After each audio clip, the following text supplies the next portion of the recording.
Hey guys, welcome back. I'm here for a quick video because I am going to be joining Everett at Ohio for Freedom. If you don't know Everett, I'm going to link his channel in the description and in the pinned comment. I'm sure you all know who Everett is. I've been on his show numerous times. And yesterday I was getting ready to do my video on David E. Taylor, the fake apostle David E. Taylor. And I knew I was going to do it later today, but I got a call from Everett earlier today and he said he was doing one. So we said, why don't we just do it together? So we are.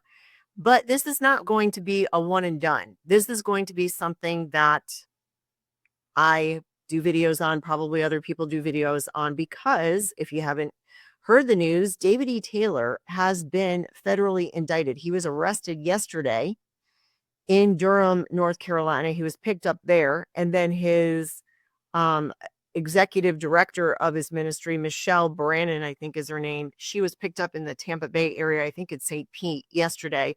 So what's happening here? Well, I did not know about David E. Taylor. If you all know about him, please share your thoughts, your comments, what you know. I am interested to hear what you know. I'm going to be doing more research, and I have done some research, but certainly in just the last 36 hours or so, while I've worked, I've done what I can. And just for me personally, what sparked my attention was yesterday, Pastor Ray Curry, he posted on Facebook, and I looked at about David E. Taylor getting arrested, and then I looked him up, found that his ministry is in Taylor, Michigan, which is where I used to work. I worked in Taylor for a little bit because I was actually a community prosecutor at the police department there. And then I worked in Detroit. I was a prosecutor there in Detroit. So the federal charges that have been issued against David E. Taylor and his assistant there, or his executive director, it's out of the Eastern District of Michigan, which is in Detroit. That's the U.S. Attorney's Office. The AUSA, that's the Assistant U.S. Attorney, who is assigned to this case, already assigned. She is a 30-year veteran, so I'm very pleased to hear that. Very different from what we saw in the Sean Combs case. As you may know, the lead prosecutor was Maureen Comey, the daughter of James Comey, the former FBI director. And I don't think that she had more than 15 years experience. I could be wrong. But in any event, we've got a 30-year veteran, U.S. attorney, assistant U.S. attorney, AUSA is what they're referred to, in Detroit, who's going to be handling this case. And she also has another special prosecutor. So already assigned a special prosecutor from the Department of Justice. There's a special prosecutors unit. I forgot what it was called. Maybe I'll find it when I get on with Everett tonight at 7. But I believe she's been practicing for at least 10 years. And I like the fact that they've already designated somebody from that human trafficking unit to assist. What do we know so far? Well, there's been a bunch of allegations. There's a 10-count indictment, and it involves conspiracy to commit forced labor, and conspiracy to commit money laundering. So all of those are punishable by up to 20 years for each count. And there's also fines. I think they're up to like at least $250,000 on each count. But what I found curious, based upon the allegations, in that they were forcing people to work for them and punishing them, and it sounds like there's a flavor of kidnapping, but what overwhelmingly to me I found interesting was that there was no RICO charge. It would seem to me that the allegations could support a RICO charge.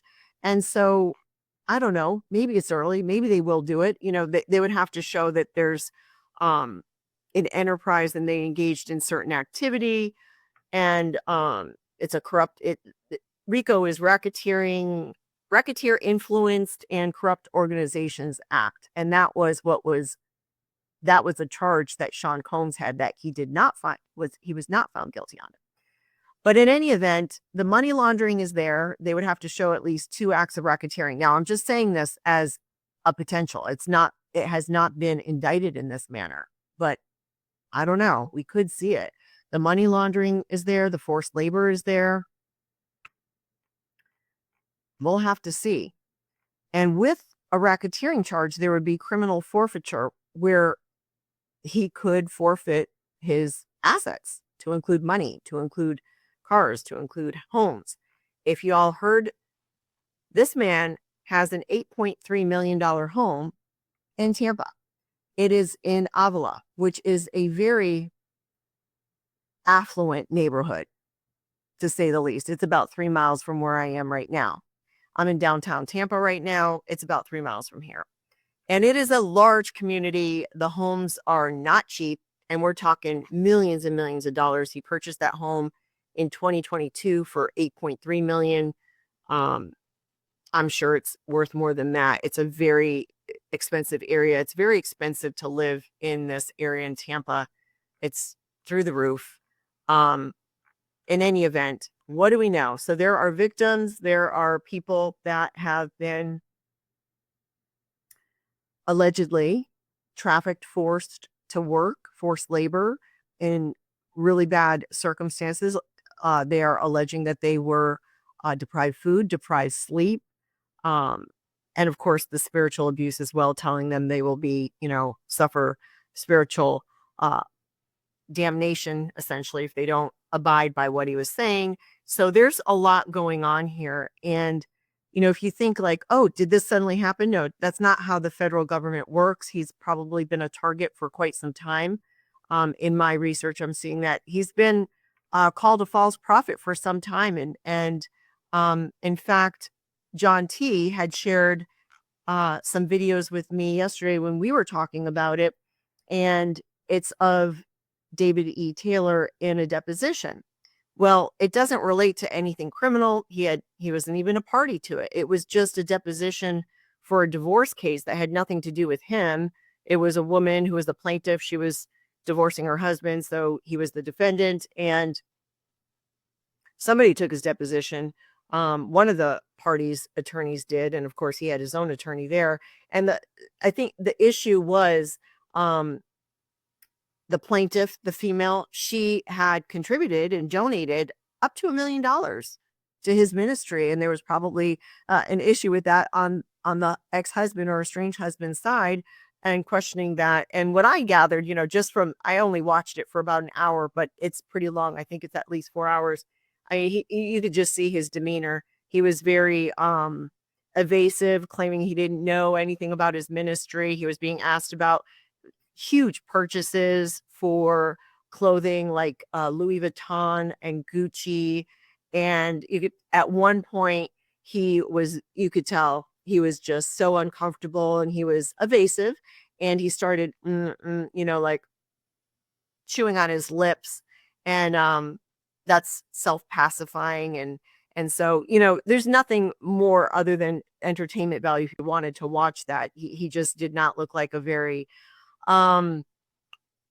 truthful person, just based upon my assessment of the limited amount of time that I watched that deposition. But again, that has nothing to do with what's going on here. But what it does establish is that he has been in ministry for quite some time, and the allegations are that he has been, raking in the dough for a number of years.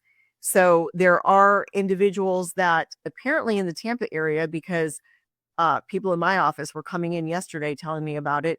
I knew about it, but I didn't know the extent. And I was told that there was essentially a moving truck in front of his house here in Tampa, which means that, they were executing a search warrant. They were probably gathering things, and maybe because that house is so big, maybe they needed that kind of a truck to store things in. And they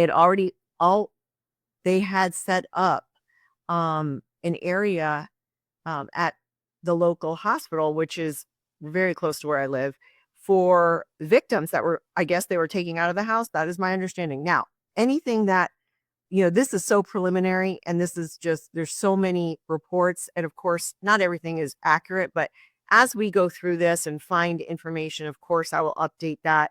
But in the Tampa area, what they were reporting was St. Joe's North, which is in Lutz, just north of Tampa is that they had a special area for people that were part of that or found at that house, is my understanding. So if they were victims, they're probably taking care of them there.